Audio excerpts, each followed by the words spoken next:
Okay, so here are 3 rules to live by that will quickly improve your life. Rule number 1.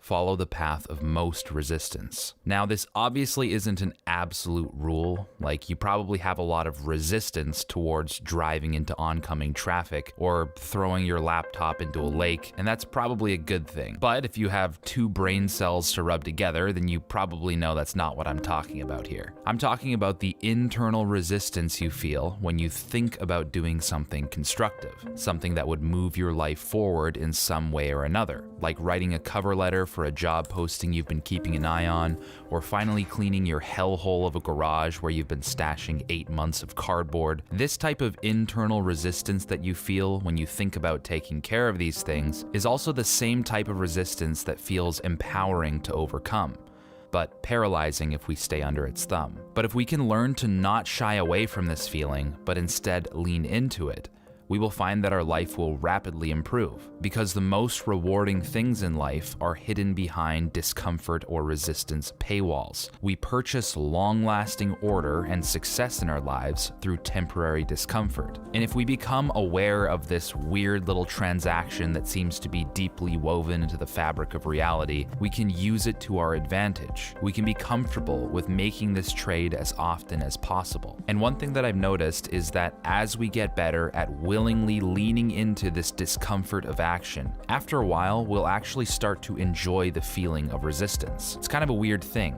The discomfort itself becomes exciting and empowering. I think this is because since resistance is a source of power after we transcend it, then once we go through this process of transcending it frequently enough, our brain eventually starts to clue in. We'll just link this feeling of discomfort with empowerment, and we'll get excited to overcome obstacles and challenges. Remember this rule: when we overcome resistance, we absorb its power. The greater the resistance, the greater the power. Rule number 2.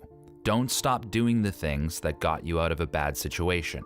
Kind of a mouthful, but what I mean is that human beings are pretty hilarious sometimes. It's because most of the time we know exactly what we need to do to stop feeling like crap. Like if we've worked ourselves into a hole, we're playing more video games, we're eating junk food, blah blah blah blah blah, and we're just not taking care of ourselves. We're in this negative mindset, this self-loathing spiral. Eventually this goes on for a long enough period of time that we eventually snap.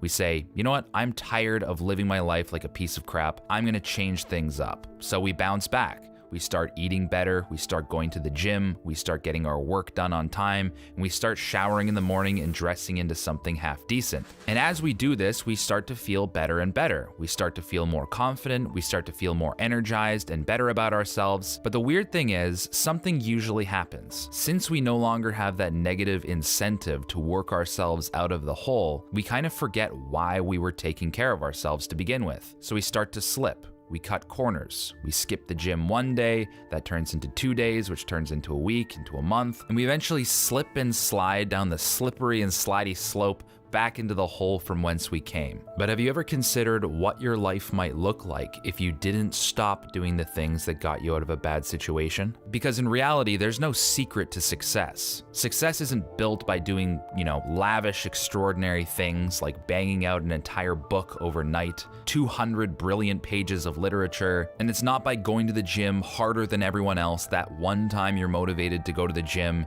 You work out so hard that one day you just explode into this meat mountain. No, it's ridiculous. Success is built by doing the same things that got us out of our rut, but just continuing to do those same things every single day over a long period of time. The key is to just do these things long enough that they get locked in as habits. Habits meaning that they're easier to do than not to do, because that's what happens when you engage with these things for long enough. They'll eventually just become a part of who you are, and they'll be easier to do than not to do. And if this sounds kind of miserable to you, just know that it doesn't have to be such a grind, because as I've mentioned previously, eventually doing these constructive things feels really good. On a long enough timeline, you'll begin to look forward to these things not as a means to an end, but because of the way they make you feel. So start small, try to implement one simple habit that you actually think you're gonna stick to, lock it in for 30 days or however long it takes until you feel like it's really sticking,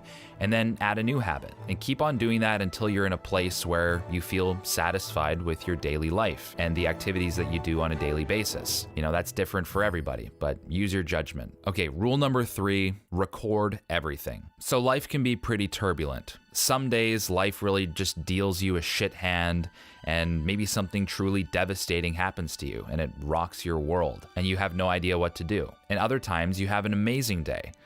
You feel euphoric, on top of the world, and you think to yourself, holy smokes, why don't I feel like this more often? Instead of remaining completely oblivious as to why you feel good or bad, why not start writing stuff down and recording your thoughts and feelings on a day-to-day basis? Because when you do this, patterns start to emerge. You start to realize that there's an intimate relationship between your repeated behaviors and the way that they make you feel. So I truly believe one of the best bang-for-buck habits you can start implementing is just recording your thoughts, either as a voice memo or as a written document on a piece of paper or a notebook. Because once we start verbalizing or writing things down, taking our thoughts out of the weird cobweb-ridden nest in our head and manifesting them into the real world, as woo-woo as that sounds, it's easier to see our thoughts for what they are. And once our thoughts and behaviors are actually recorded in an objective way, then it becomes really difficult to keep making the same mistakes. You'll start to eventually clue in that, oh, when I do this, I feel like that.